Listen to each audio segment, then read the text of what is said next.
धाकड़ खबर, बेखौफ जुबान, बेबाक अंदाज। YouTube पर सर्च करें धाकड़ खबर और सब्सक्राइब करें हमारा चैनल। नोटिफिकेशन के लिए बेल बटन को प्रेस।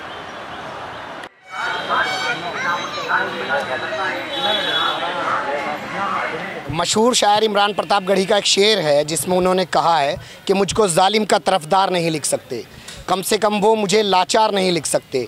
और जान हथेली पर लेकर बोलता हूँ सच, जान हथेली पर लेकर बोलता हूँ जो सच, उसे मैं ऐसे कह सकता हूँ कि जान हथेली पर लेकर दिखाता हूँ जो सच, उसे इस देश के अखबार नहीं लिख सकते। मैं एक ऐसी खबर से आज आपको रूबरू कराने जा रहा हूँ जिसे आपको देखना चाहिए और इस खबर को आखिर तक देखिए और सोचिए समझिए। एक महिला है मेरे साथ, इनकी एज है करीब 65 साल की, दोनों आँखों का ऑपरेशन हुआ है, सही से देख नहीं पाती हैं। जो NCR में गाज़ियाबाद ज़िला है उसके लोनी इलाके की नाईपुरा कॉलोनी में रहती हैं। ये महिला जो है पंचवक्ता नमाजी हैं। इनके घर में एक नमाज़ पढ़ने के लिए एक मुसल्ला है जिसको जानमाज़ भी बोलते हैं। वो कहीं से फट जाता है, इन्हें कोई कपड़ा मिल जाता है और ये कहती हैं उसमें सी देती हैं। वो कपड़ा जो है वो तिरंगा है, देश का हमारे राष्ट्रध्वज है, उसको वो सी देती हैं। एक ऐसे ही कल जो है कल यानी कि 11 अगस्त को, 15 अगस्त को खैर हमारे यहाँ स्वतंत्रता दिवस मनाया जाएगा हमारा, कल 11 अगस्त को वो उसको दीवार पर लटका देती हैं। अगल बगल के कुछ लोग देखते हैं कि तिरंगा जानमाज़ में उनकी लगा हुआ है, उसकी फ़ोटो लेते हैं, वायरल कर देते हैं। वायरल करने के बाद जो कुछ हिंदू रक्षा दल के लोग हैं और कई संगठन के लोग हैं वो वहाँ पहुँच जाते हैं, हो हल्ला आता है, पुलिस मौके पर पहुँच जाती है। पुलिस जाके उन महिला को डिटेन कर लेती है, उनको थाने ले आती है। लोनी बॉर्डर थाना लगता है गाज़ियाबाद ज़िले का। उसके बाद जो है पूरा मामला चलता है। वो माफ़ी मांगती हैं, कहती हैं मुझे नज़र नहीं आया, मुझे नहीं पता है कौन सा कपड़ा था और मुझसे गलती हुई है। यहाँ एक चीज़ और देखिए कि अगर उन्होंने उसको जानमाज़ में लगाया भी तो जानमाज़ पाक कपड़े पर पढ़ी जाती है। अल्लाह को आदमी सजदा करता है, तो अगर वो उस कपड़े पर सजदा भी कर रही थी तो कोई गलत काम तो उस कपड़े से वो कर नहीं रही थी। तिरंगे का उन्होंने ऐसे अपमान नहीं किया जा सकता, इसको माना नहीं जा सकता। खैर IPC में क्या चीज़ें हैं और क्या चीज़ें लिखी हुई हैं, कानून उसके तहत काम करता है। पर अगर श्रद्धा के हिसाब से देखा जाए तो श्रद्धा के हिसाब से वो बहुत अच्छा काम कर रही थी, कोई बुरा काम नहीं कर रही थी। मामला शाम तक बढ़ते बढ़ते कुछ इस तरीके से पहुंचा कि पुलिस ने इनको तो छोड़ दिया और इनके बेटे को, जिसका कोई रोल नहीं था, उसको गिरफ़्तार करके और राष्ट्रीय ध्वज का अपमान करने के आरोप में जेल भेज दिया गया। आज ये सब लोग जो हैं, लोनी के जो सर्किल ऑफिसर हैं, उनके पास पहुँचे हैं, उनसे बातचीत इन सब लोगों ने की है। आप देख रहे होंगे सभी भीड़ हैं। ये महिला भी पहुँची हैं, इन्होंने उनसे गुहार लगाई अपने बेटे के बारे में।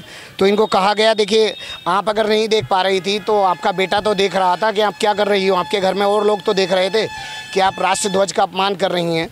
बात काफ़ी हद तक ये ठीक भी है कि कम से कम चलिए ये नहीं देख पा रही थी तो उन लोगों को तो दिखना चाहिए था कि वो चीज़ क्या कर रही हैं, क्योंकि नमाज़ पढ़ते हुए पैर भी आदमी उस पर रखेगा, उस पर बैठेगा भी, तो ये एक चीज़ हो सकती है। लेकिन इनका ये कहना है कि गलती मैंने की, मैंने माफ़ी मांग ली, तो मेरे बेटे को क्यों जेल भेजा गया।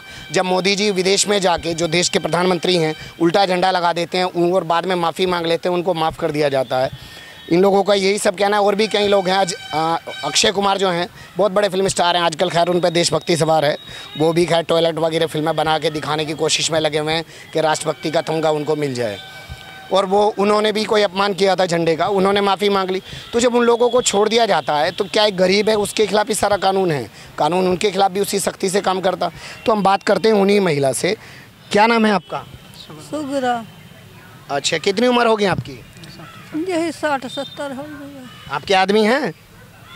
हाँ। अच्छा, कहाँ के रहने वाली हैं? लोनी। नहीं, लोनी में तो अभी फ़िलहाल रह रही हैं, आर्य नगर में। रहने वाले कहाँ के आप लोग? लोनी में तो ज़्यादातर सभी बाहर के लोग। रसूलपुर के हैं। लखीमपुर खीरी। लखीमपुर खीरी के ज़िले रसूलपुर के रहने वाली हैं। लोनी में कब से रह रही हैं? हो गई हूँ 1.5 साल। 1.5 साल से यहाँ रह रही हैं। क्या हुआ था कल, कैसे, वो कुछ बता पाएंगी थोड़ा? हमारी ही गलती हो गई। हमारा लड़का नहीं, बहू नहीं थे, वे अस्पताल थे, बच्चे होने वाला मैं ही थी, मुझसे ही गलती हुई। मैं अपनी गलती को बहुत, मैंने अपनी माफ़ी मांगी। मैंने कही मेरी गलती हुई, मेरी गलती माफ़ कर दे, मेरे बच्चे को छोड़ दो। मुझे मेरे बच्चों को पता भी नहीं लगा कब भोर में कहाँ गया कहाँ नहीं गया, घर पे भी नहीं था, मुझे नहीं पता था, मैं ही घर पे थी।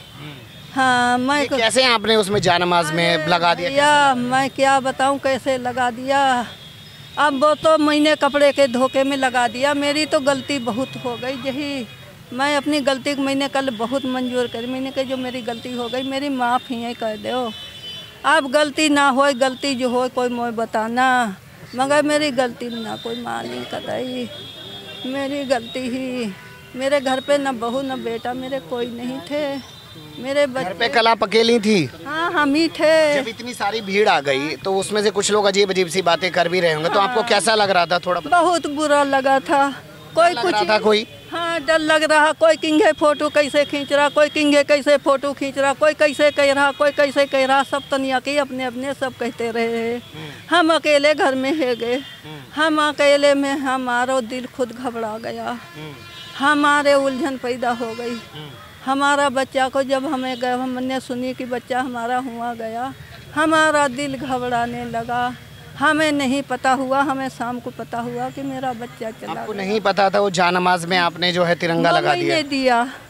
उतार वो मैं नहीं उतार के दिया था।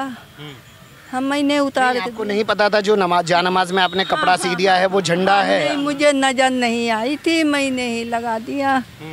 मैंने लगाया। हाँ मुझे नजर नहीं आई थी। आपने खुद सिया था वो? हाँ मेरी गलती यही हो गई। मैं कपड़े के धोखे में मैंने लगा दिया। तो देखिए ये एक वृद्ध माँ है जो बार बार कह रही है कि मेरे बेटे को क्यों जेल भेज दिया गया, और ये कह रही है मुझसे गलती हो गई।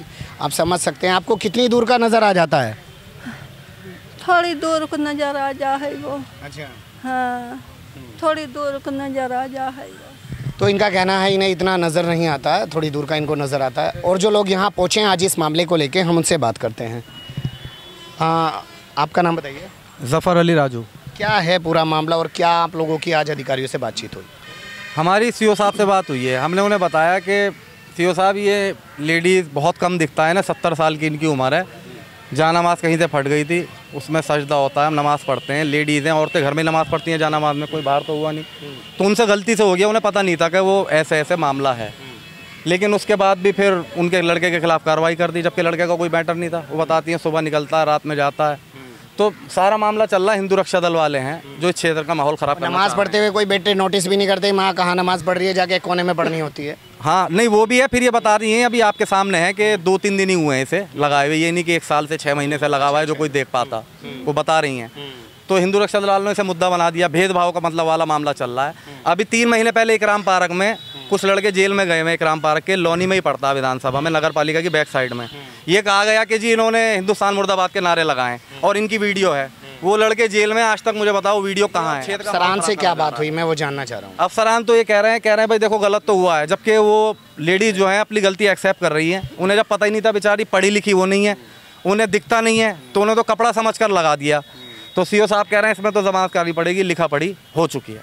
लिखा पढ़ी हो चुकी है, जमानत करवानी पड़ेगी। और भी लोग हमारे साथ बात करते हैं। क्या नाम? तो सीओ साहब ने भी कहा कि मामला जब सामने आया और उन लोगों ने, और पुलिस का एक पहलू ये समझिए कि पुलिस कुछ मामलों में प्रेशर होके भी काम करती है। एक हमारे यहाँ जो इन्होंने खन्ना नगर की बात की, उसको मैं ऐसे समझा दूँ आपको कि 18 जून को जो मैच हो रहा था हिंदुस्तान पाकिस्तान के बीच में, 2 बच्चे आपस में शर्त लगा लेते हैं। एक मुस्लिम होता है, एक नॉन मुस्लिम लड़का होता है। 2-2 हज़ार रुपये की उन लोगों में शर्त लग जाती है। खैर इंडिया हार जाती है, तो जो मुस्लिम लड़का होता है उसका पाकिस्तान पे पैसा लगा होता है। वो पैसे मांगता है, पैसे लेने देने को लेके विवाद हो जाता है। 8 दिन बाद फिर उसी बात को लेके ईद की शाम को विवाद हो जाता है। तब तक कोई मामला नहीं होता कि कोई नारेबाजी की गई है, कोई चीज़ की गई है। लेकिन उसके 2 घंटे बाद 26 जून की शाम को एक ड्रामा रचा जाता है। पूरा कहा जाता है कि देश विरोधी नारे लगा रहे थे। पूरा एक माहौल क्रिएट करके FIR की जाती है। कहा जाता है कि हमारे पास वीडियो है, इनकी बात में दम है। उन बातों को 2 महीने हो गए हैं। 26 जून से लेके आज आप देखिए 12 अगस्त हो चुका है। 2 महीने धीरे धीरे होने जा रहे हैं, आज तक वो वीडियो सामने नहीं आया। खैर उन बच्चों ने डर के मारे खुद ही कोर्ट में जाके सरेंडर कर दिया, क्योंकि पुलिस उनके परिजनों को भी परेशान कर सकती थी। यहाँ मैं एक मामले का ऐसा ही और जिक्र करूँगा। हमारे यूपी में एक पड़ता है आजमगढ़। आजमगढ़ में 3 लड़कों ने एक नॉन मुस्लिम लड़के की पिटाई कर दी। उसको कमरे में ले जाके बंद करके करंट भी लगाया। तमाम अखबारों में खबरें छपी, तमाम मीडिया में खबरें छपी कि 3 लड़कों ने एक लड़के की इस बात पे पिटाई कर दी, पैसे के लेन देन को लेके। लेकिन एक चैनल है जो आजकल बड़े बिजनेसमैन है, उन्हें ख़रीद लिया पूरा ग्रुप, न्यूज़ 18 के नाम से, उन्होंने खबर चलाई कि मोदी जी के पक्ष में नारे लगा रहा था एक हिंदू लड़का और 3 मुस्लिम लड़कों ने उसको बुरी तरीके से मारा, करंट लगाया। तो खबरों को देखिए कैसे तोड़ा मरोड़ा जाता है मीडिया की तरफ से। आप लोगों को इस पर भी ध्यान रखना चाहिए, क्या वो देश को किस तरीके से कहाँ ले जाना चाहते हैं। यहाँ भी ऐसा ही है, मीडिया में आया, अब मीडिया में जब आया तो मीडिया को ये भी पक्ष उठाना चाहिए था कि वो वीडियो कहाँ है। और लोग खैर हमारे साथ हैं। आपका क्या नाम हुआ? मार्टिन फैसल। क्या है पूरा सीन? ये पूरा सीन ये है कि एक जो मतलब एक गरीब परिवार है, जो बुज़ुर्ग महिला जिनसे आपने अभी थोड़ी देर पहले बात की, उनको जो सही से देख भी नहीं पाती, उन्होंने मतलब बिना जानकारी में उन्होंने जानमाज़ से तिरंगे को सील दिया था, जिससे बाद में 1-2 दिन बाद ही किसी असामाजिक तत्व कह लो या फिर बजरंग दल ने उसको गलत तरीके से पेश करके ये कह दिया कि यहाँ ये। अच्छा, ऐसा क्या हुआ जब ये माफ़ी मांग रही थी तो माफ़ी पे वो लोग तैयार नहीं हुए? ऐसा क्या कुछ था? मतलब ऐसा ये था कि वो उनका जो मकसद है, ये पहले भी क्षेत्र में ऐसी एक्टिविटी करते हुए आए हैं कि क्षेत्र का माहौल ख़राब हो, और इन चीज़ों को वो देश स्तर पर दिखाते हैं। हम ये कहते हैं, अगर जो आप क्षेत्र से मोहब्बत करते हैं, लोनी से मोहब्बत करते हैं, तो आप देश से मोहब्बत करते हैं। अगर लोनी का माहौल बेहतर नहीं रहेगा तो देश का माहौल कैसे बेहतर होगा? तो इस वजह से आप लोनी का क्यों माहौल ख़राब करना चाहते हैं? इन्होंने माफ़ी मांग रही है, ये गलती मुझसे हुई है, सज़ा मुझे दो। पहली बात, एक चीज़ मैं पूछना चाहता हूँ, क्या कानून, जो मैं हुकूमत से सवाल करना चाहता हूँ, क्या कानून अमीर लोगों के लिए अलग या गरीब लोगों के लिए अलग है क्या? जैसे शख्सियतें या हमारे देश के सर्वोच्च गद्दी पर आसीन प्रधानमंत्री जी जाने अनजाने में गलती कर देते हैं, तिरंगे की बेकदरी कर देते हैं, उन पे उस वाले इशू पे कुछ नहीं होता। या एक फिल्म स्टार हैं अक्षय कुमार, वो बेकदरी कर देते हैं तिरंगे की, तब उन पर कुछ नहीं होता। लेकिन बड़े लोगों के लिए कानून का उस तरीके से पालन नहीं होता है, इनका ये कहना। और भी लोग, आपका क्या नाम हुआ? कमरुद्दीन सैफी। ये आप तो आर्य नगर में ही रहते हो ना, जहाँ का ये मामला है शायद? जी, मैं उसके नज़दीक ही रहता हूँ, बिल्कुल 2-4 गली छोड़कर ही मेरा घर। क्या हुआ था, थोड़ा वो बताइएगा। ये मामला था, बुजुर्ग महिला है जो आपके सामने खड़ी हैं, इन्होंने जानामाज पे तिरंगा सी दिया, वो भी अनजाने से। तो वो ये कह रही है कि मैंने धोकर वो सुखाने के लिए रखा था। तो उसमें कुछ लोगों ने, जो मैं तो उसे शरारती तत्व कहूँगा, मैं पार्टी नहीं कहूँगा ना उसे संस्था कहूँगा, उस आदमी को बुलाया, उसने फ़ोटो खींच के 100 नंबर पे कॉल की। उसके बाद पुलिस प्रशासन आया। ये बुजुर्ग महिला माफ़ी मांगती रही, लेकिन इनकी सुनवाई नहीं हुई। सुनवाई नहीं हुई। खैर, वो हम आपको खबर में वो फ़ोटो भी दिखाएंगे जानमाज़ की, और इन सब लोगों से बातचीत हुई है, बातचीत काफ़ी लंबी हो जाएगी। फ़िलहाल कहने का लबोलुबाब यही है कि अगर बड़े लोग हैं, वो कुछ गलती करते हैं, माफ़ी मांग लेते हैं, तो वो माफ़ी नहीं की जाती। ये मामला बहुत सारे केसेस में लागू होता है। बहुत सारे बड़े लोग होते हैं, जब उन पे रेप का कोई एलिगेशन लगता है तो पुलिस बड़े तरीके से जांच करती है, लेकिन जब किसी गरीब आदमी पे लग जाता है तो पुलिस कोई जांच नहीं करती, उठा के जेल भेज देती है, और जांचें बाद में होती हैं। ठीक है। हाँ, जो आज का माहौल चल रहा है कि सर, ये जो जिस तरीके से आप इनके खिलाफ मुकदमा दर्ज हुआ है, मतलब एकदम से इतनी जल्दी क्या हो गई थी कि तुमने एकदम से मुकदमा दर्ज करके और उसके चालान के कागज़ तैयार कर दिए, जबकि आप इसे जांच का विषय बना सकते थे, जांच भी कर सकते थे। देखिए, एफआईआर दर्ज की थी, इनका कहना है एफआईआर दर्ज की थी, जांच कर लेते। ठीक है, के लिए ही ऐसा क्यों हो रहा है? ये एक विशेष समुदाय के लिए ऐसा क्यों हो रहा है? आप देखिए कि आप देखते हैं कि अदर जो समुदाय के लोग हैं वो वीडियो भी वायरल करते हैं, लेकिन उन पर कोई कार्रवाई नहीं होती। क्या वीडियो मतलब? जैसे कि किसी भी धर्म को देकर गाली बकना। अभी कुछ समय पहले एक वीडियो वायरल हुई थी कि हम लोनी में आग लगा देंगे, मुसलमानों को ये करेंगे, वो करेंगे, लेकिन उन पर आज तक कोई कार्रवाई नहीं हुई। और एक विशेष समुदाय को जरा सी गलती पर माफ़ी मांगने के बावजूद भी जेल भेजा जाता है। ये पुलिस पर पक्षपात का आरोप लगा रहे हैं। खैर, ये मामला जो है मुझे लगता है रुकने वाला नहीं है, क्योंकि इस क्षेत्र में कई ऐसी घटनाएं होती जा रही हैं। और जिस तरीके से ये युवा वर्ग आप देख रहे होंगे, ज़्यादातर लोग युवा ही हैं, वो निकलकर खुद अपने स्तर से, कोई राजनीतिक पार्टी नहीं है, आप इसमें ये चीज़ भी ध्यान दीजिए, इन लोगों के साथ कोई राजनीतिक पार्टी शामिल नहीं है, ये लोग निकल के सामने आए हैं। तो ये मामला फ़िलहाल अभी और आगे भी जाने की संभावना है, और इस मामले में और भी कुछ आगे धरना, प्रदर्शन, प्रोटेस्ट वगैरह जो भी कुछ है हमारे सामने आता रहेगा, हम उसको लेके आपके सामने आते रहेंगे। फिलहाल मैं कैमरामैन इकराम खान के साथ अकरम रईस खान, द खबर के लिए।